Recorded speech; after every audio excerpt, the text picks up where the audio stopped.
प्रभु यीशु मसीह के नाम में आप सबको जय मसीह की। मैं अर्पण मसीह अपने चैनल पर आप सबका स्वागत करता हूं। आज एक ऐसे व्यक्ति के बारे में हम लोग मनन करेंगे जिसका प्रचार बहुत कम किया जाता है, जिसके बारे में बहुत कम हमको सुनने को मिलता है, जिनका जिक्र बहुत ही कम होता है, और उस व्यक्ति का नाम है यूसुफ जी। मैं उत्पत्ति के यूसुफ की बात नहीं कर रहा, मैं बात कर रहा हूँ मरियम के पति और प्रभु यीशु मसीह के सांसारिक पिता कहलाए जाने वाले यूसुफ के बारे में। उस यूसुफ के बारे में हमें बहुत ही कम बाइबल में देखने को मिलता है। मत्ती के सुसमाचार के शुरुआती अध्यायों में और लूका के सुसमाचार के शुरुआती अध्यायों में हमें यूसुफ के बारे में देखने को मिलता है, जहाँ पर यूसुफ के बारे में हम लोग पढ़ते हैं और उन्हीं कुछ आयतों से हम ये जानते हैं कि यूसुफ कैसे थे, किस प्रकार के व्यक्ति थे। तो आइए आज कुछ एक बातों को जो हमें यूसुफ से सीखनी चाहिए, उन बातों के ऊपर हम मनन करेंगे और उन बातों के द्वारा हम अपने आत्मिक क्षेत्र में जांचने का प्रयास करेंगे कि क्या हम उस यूसुफ के जैसे हैं जिन्हें परमेश्वर ने अपनी योजना के अंतर्गत लेकर आया, जिन्हें परमेश्वर ने प्रभु यीशु मसीह का सांसारिक पिता कहलाने का सौभाग्य प्रदान किया। आइए उस यूसुफ के बारे में आज हम लोग सीखते हैं। सबसे पहली बात जो हमें देखने को मिलती है मत्ती के सुसमाचार और उसके पहले अध्याय के 18 वचन से आगे, जहां पर हमको वचन बताता है कि मरियम की मंगनी, मरियम की सगाई यूसुफ के साथ हो चुकी थी। और लिखा है वचन में कि मरियम पवित्र आत्मा के द्वारा गर्भवती हुई, और जब यह बात यूसुफ को पता चली तो 19वीं आयत में लिखा हुआ है कि यूसुफ जो कि धर्मी था और उसे बदनाम करना नहीं चाहता था। बाइबल बताती है कि यूसुफ धर्मी था और उसकी धार्मिकता का प्रमाण हम लोग देखते हैं कि वो मरियम को बदनाम नहीं करना चाहता था।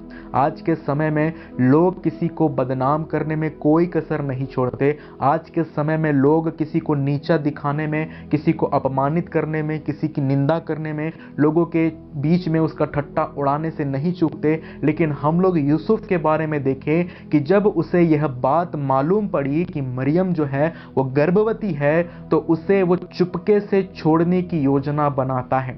अगर यूसुफ चाहता तो वो मरियम को न्यायालय में ले जाता था और वहां पर जाकर वो लोगों से न्याय मांग सकता था कि देखो मेरी मंगनी तो इसके साथ हो गई थी, लेकिन इसने जो है मेरे साथ धोखा किया है, इसने मुझसे पहले किसी के साथ शारीरिक संबंध बनाए और अब ये गर्भवती है। हम लोग ध्यान दें कि ये विचार उसके मन में था और उसके बाद उसे परमेश्वर के दूत ने दर्शन दिया। हम लोग देखें उसके जीवन में उसके हृदय को कि वो कितने दयालु और कितने प्रेमी हृदय का था। दूसरों के प्रति उसके मन, उसके हृदय में आदर और सम्मान की भावना थी, और उस रिस्पेक्ट की भावना को हम लोग देखते हैं कि उसने मरियम को बदनाम करने की योजना नहीं बनाई। उसने उसे चुपके से त्याग देने का सोचा, चुपके से उसे छोड़ देने की योजना उसने अपने जीवन में बनाई है।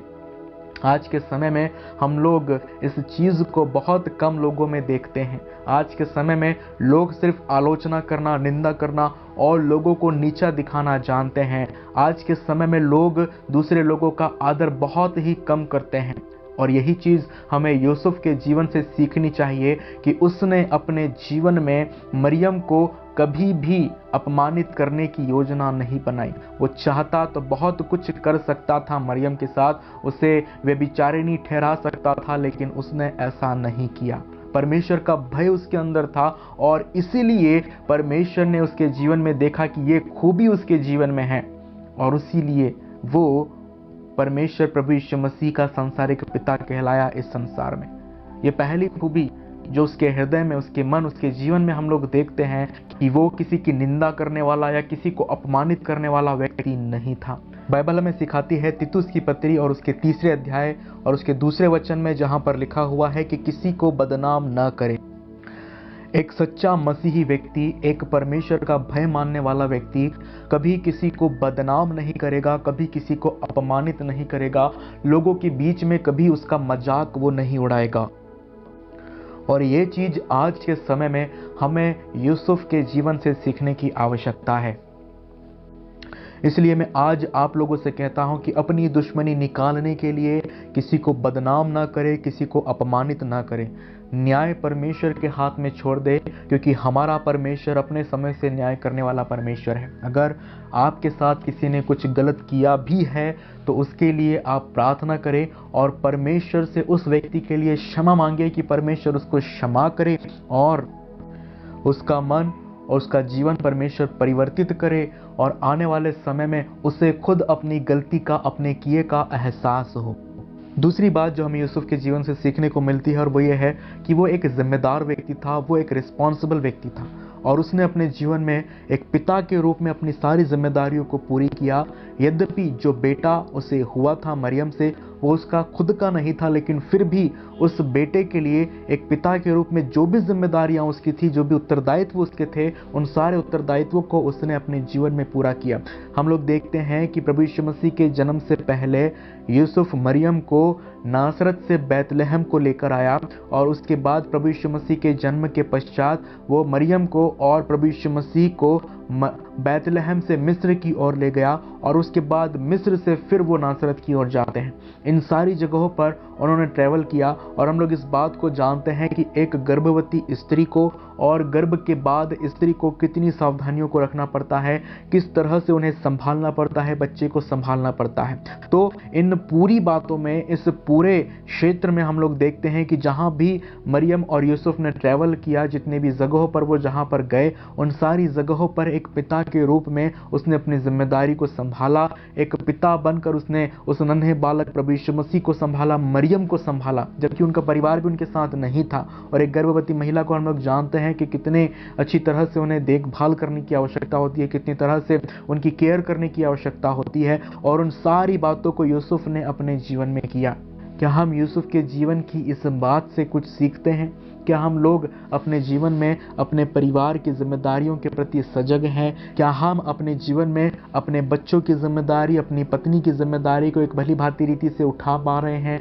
क्या हम अपने जीवन के हर एक क्षेत्र में उत्तरदायी हैं? क्या हम अपने जीवन के हर एक क्षेत्र में जिम्मेदार हैं? ये बात आज हमें सोचने की आवश्यकता है। यूसुफ अपने जीवन में उस बेटे के लिए सब कुछ करता है जो उसका खुद का नहीं था, लेकिन फिर भी उसने एक पिता के रूप में सब कुछ किया जो उसे करना चाहिए था। क्या आप एक पिता के रूप में, एक पति के रूप में उन सारी जिम्मेदारियों को पूरा कर रहे हैं अपने जीवन में जो आपको वास्तव में करनी चाहिए? हाँ, कुछ लोग हैं जो करते हैं, उनके लिए मैं धन्यवाद करता हूँ, लेकिन मैं उन लोगों से कहता हूँ जो अपनी पत्नी की तरफ ज़रा ध्यान नहीं देते, लेकिन मैं उन लोगों से कहता हूँ जो अपने बच्चों की तरफ ज़रा ध्यान नहीं देते। आपको सोचने की आवश्यकता है, विचार करने की आवश्यकता है कि क्या आप एक पति के रूप में और एक पिता के रूप में अपनी जिम्मेदारियों को पूरा कर पा रहे हैं या नहीं। और अगर नहीं तो आपको यूसुफ से सीखने की आवश्यकता है कि उसने उस बेटे के लिए सब कुछ किया जो उसका नहीं था, लेकिन फिर भी उसने एक पिता के रूप में अपनी सारी जिम्मेदारियों को पूरा किया। तीसरी बात जो हम लोग यूसुफ के जीवन से सीखते हैं और वो है उसकी दीनता। यूसुफ ने अपना नाम प्रभु यीशु मसीह को दिया और वचन हमें सिखाता है कि प्रभु यीशु मसीह यूसुफ के बेटे कहलाए इस संसार में। यूसुफ ने उस बेटे को अपना नाम दिया जो उसका खुद का नहीं था।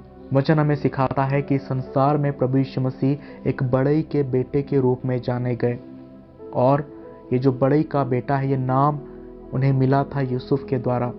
और यूसुफ ने अपने जीवन में दीनता के साथ परमेश्वर ने जो आज्ञा उन्हें दी थी, परमेश्वर ने जो चीज़ उन्हें करने के लिए कही थी, उस चीज़ को अपने जीवन में पूरा किया। हम लोग देखते हैं कि उसने बड़ी दीनता के साथ परमेश्वर की आज्ञा को स्वीकारा और उस आज्ञा को अपने जीवन में पूरा भी किया। हम लोग देखते हैं परमेश्वर के वचन में कि आगे कहीं पर ज़्यादा उनका जिक्र नहीं है। प्रभु यीशु मसीह की माँ मरियम का जिक्र हमें देखने को मिल जाता है वचन में, लेकिन शुरुआती अध्यायों के बाद यूसुफ का जिक्र हमें कहीं भी देखने को नहीं मिलता। हो सकता है कि यूसुफ की मृत्यु हो गई हो, या यह भी हो सकता है कि उन्होंने अपने आप को कभी आगे किया ही ना हो। वो दीनता के साथ अपने सब जिम्मेदारियों को पूरा करते गए जो एक पिता के रूप में उनकी थी। और वचन हमें ये सिखाता है कि प्रभु के सामने दीन बनो तो वो तुम्हें शिरोमणि बनाएगा। और उन्होंने अपने आप को प्रभु के सामने दीन किया, प्रभु के लिए दीन किया और परमेश्वर ने उन्हें शिरोमणि बनाया। और परमेश्वर ने प्रभु यीशु मसीह का पिता कहलाने का सौभाग्य उसे प्रदान किया। तो ये 3 बातें जो हम यूसुफ के जीवन से सीखते हैं। सबसे पहली बात जो हम उनसे सीखते हैं वो यह है कि वो अपने जीवन में परमेश्वर का भय मानकर चलने वाले और एक स्वच्छ हृदय रखने वाले व्यक्ति थे। किसी के भी लिए उनके मन में ज़रा भी बैर या ईर्ष्या की भावना नहीं थी। अगर वो चाहते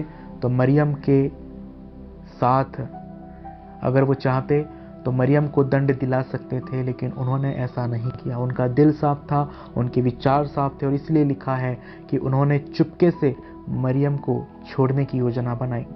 दूसरी बात जो हमने सीखी कि वो एक जिम्मेदार व्यक्ति थे।